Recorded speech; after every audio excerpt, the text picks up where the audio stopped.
اچھا بھائی، چاند رات میں کیا عبادت کی فضیلت ہے؟ لیلۃ الجائزہ یعنی چاند رات کی شریعت میں کیا فضیلت ہے؟ اسامہ صاحب کراچی سے، اس پر میں مستقل بیان ایک کر چکا ہوں۔ دیکھیں، عید کی رات، بقرعید اور عید الفطر کی رات کے بارے میں کچھ احادیث ہیں جن میں آتا ہے اس کی رات میں بہت عبادت کی فضیلت ہے، لیکن ان میں سے کوئی بھی حدیث صحیح نہیں ہے، بلکہ انتہا درجے کی ضعیف حدیثیں ہیں۔ لیکن اب چونکہ کثرت سے ہیں تو بعض علماء اس طرف گئے ہیں کہ اتنی ساری حدیثیں درجہ حسن تک پہنچ جاتی ہیں، اور دوسری بات یہ کہ فضائل میں ضعیف حدیثیں بھی چلتی ہیں، تو اس لیے بہت سے علماء اس طرف گئے ہیں کہ بھئی اس رات میں عبادت کرنی چاہیے، عید کی رات اور بقرعید کی رات میں یہ فضیلت کی رات ہے۔ لیکن بعض محققین اس طرف گئے ہیں کہ ایک تو روایتوں میں ذوف بہت زیادہ ہے، دوسرا وہ قیاس کے بھی خلاف ہیں۔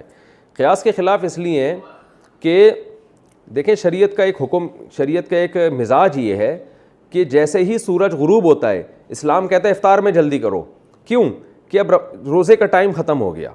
اسی طرح جیسے ہی چاند نظر آیا تراویح ختم، کیونکہ رمضان کے احکام جو تھے وہ ختم۔ اسی طرح نبی صلی اللہ علیہ وسلم عید الفطر کے دن نماز سے پہلے کچھ میٹھا کھایا کرتے تھے، اس میں یہی حکمت تھی، یہ بتانے کے لیے کہ آج ہمارا روزہ نہیں ہے۔ تو اس سے پتہ چلتا ہے جب رمضان جاتا ہے تو اپنے تمام لوازمات کے ساتھ جاتا ہے، تو راتوں کی عبادت کی جو فضیلت تھی رمضان کی، رمضان جاتے ہی وہ فضیلت بھی ختم ہو گئی، اور دن میں روزے کی جو فضیلت تھی رمضان جاتے ہی وہ روزے کی فضیلت بھی ختم۔ یہی وجہ ہے کہ نبی صلی اللہ علیہ وسلم پہل کر رہے ہیں، حالانکہ بقرعید میں آپ جلدی نہیں کھاتے تھے، لیکن عید الفطر میں آپ عید سے پہلے کچھ کھاتے تھے۔ اس میں بڑی حکمت یہی ہے کہ بھائی اب روزہ ختم ہو چکا ہے، اب تو کھانے میں جلدی کرنی ہے۔ تو اس کا تقاضا یہ ہے کہ عید کی جو رات ہے وہ آرام کی رات ہو، اور وہ جو رمضان میں ایک پورا اللہ نے ہم سے عبادت کروائی اور اس کی راتوں کو لوگ لیلۃ القدر میں جاگے اور رمضان کی راتوں کو عبادت کیا، تو وہ عبادت کا ٹائم اب ختم ہو چکا ہے، اب یہ رات ایک نارمل رات کی طرح ہے۔ تو لہذا اس میں کوئی عبادت کر لے تو ٹھیک ہے، اچھی بات ہے۔ اگر کوئی اس نیت سے عبادت کرتا ہے کہ رمضان میں عبادت کا جو میں نے اپنے آپ کو عادی بنایا ہے وہ میں کنٹینیو کروں تاکہ میری عادت نہ چھوٹے، تو اس نیت سے اگر کوئی عبادت کرتا ہے تو ٹھیک ہے۔ لیکن ہماری رائے یہی ہے کہ اس میں اگر الگ سے عبادت کی کوئی خاص فضیلت وارد جو ہوئی ہے وہ ضعیف ہے اور قیاس کے بھی خلاف ہے۔ تو اور ویسے بھی آپ خود سوچیں نا کہ اگر رمضان عید کی راتوں کو عبادت کریں گے لوگ، اتنی فضیلت کی رات ہے تو ظاہر ہے زیادہ جاگیں گے پھر اس میں، تو پھر عید کا دن کیسے منائیں گے؟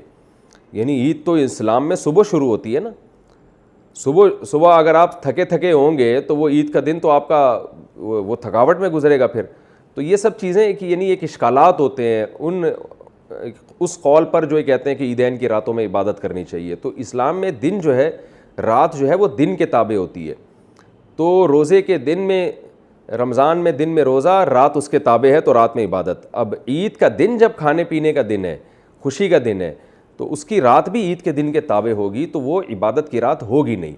لیکن اس نیت سے عبادت کوئی کر لے کہ میں نے رمضان میں جو تہجد کی عادت ڈالی ہے وہ عادت مجھ سے چھوٹے نہیں، تو اس نیت سے اگر کوئی رات کو عبادت کرتا ہے تو نہ صرف جائز بلکہ ثواب ہے۔ تو پھر اس میں عید کی رات نہیں، پھر اگلے دن بھی کرے، اگلے دن بھی کرے، تاکہ یہ عادت جو اس کو عبادت کی پڑی ہے کنٹینیو رہے۔ تو کنٹینیو رکھنے کے لیے اگر کوئی عبادت کرتا ہے تو بہت اچھی بات ہے، لیکن ہماری رائے یہی ہے کہ عیدین کی رات میں الگ سے کوئی فضیلت ثابت نہیں ہے۔ بہرحال دوسری طرف بھی علماء ہیں، تو جب علماء میں اختلاف ہوتا ہے کسی مسئلے میں تو جس عالم کی بات، جس پہ زیادہ اعتماد ہو اس کی بات کو لے لینا چاہیے، دوسرے پہ رد نہیں کرنا چاہیے۔